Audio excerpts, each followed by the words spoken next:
अंदाज़ो हो तो ड्रामो करे कोन को ॿाहिरि निकिरी ईंदा ऐं हिननि ड्रामो करे ॿाहिरि निकिरी आया ताकी हिननि खे वोट न करिणो पए।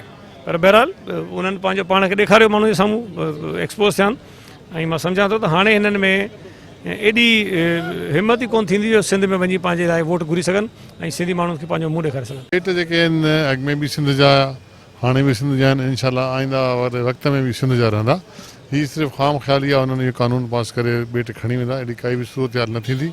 सिंध जो अवाम पंहिंजी धरती जी हिफ़ाज़त करणु ॼाणे थो।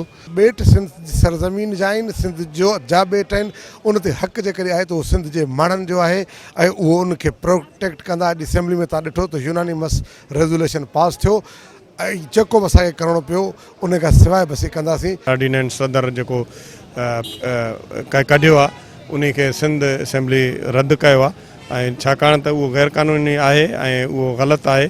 इन जे करे असां इहो सम्झूं था त इहो ग़लति आहे ऐं इन खे वापसि वरितो वञे। ये जेके शयूं बेट आहिनि उहे सूबे जी अंदरि आहिनि, सूबे जी मिल्कियत आहिनि ऐं उन में यकीनन अॼु सिंध जी आवाम ॾिठो त केरु वाइको थियो आहे, केरु नाराज़ थो हाणे, केरु ॻाल्हियूं थो करे, केरु अमली तौर ते कमु थो करे। ऐं अॼु तव्हां ॾिठो त PTI ऐं MQ जेको बाइकाट करे वई ऐं उहो सॼी यकीनन सिंध जी आवाम बहितर सम्झे थी।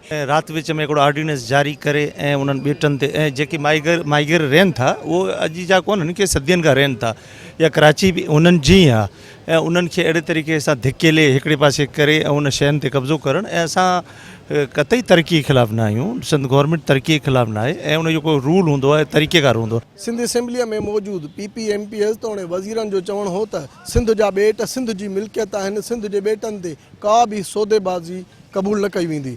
साथी रिपोर्टर शब्बीर लाशारी, कैमरामैन अली रज़ा ज़ैदी ऐं वक़ार शेख सां बशीर संजराणी, सिंध TV न्यूज़, कराची।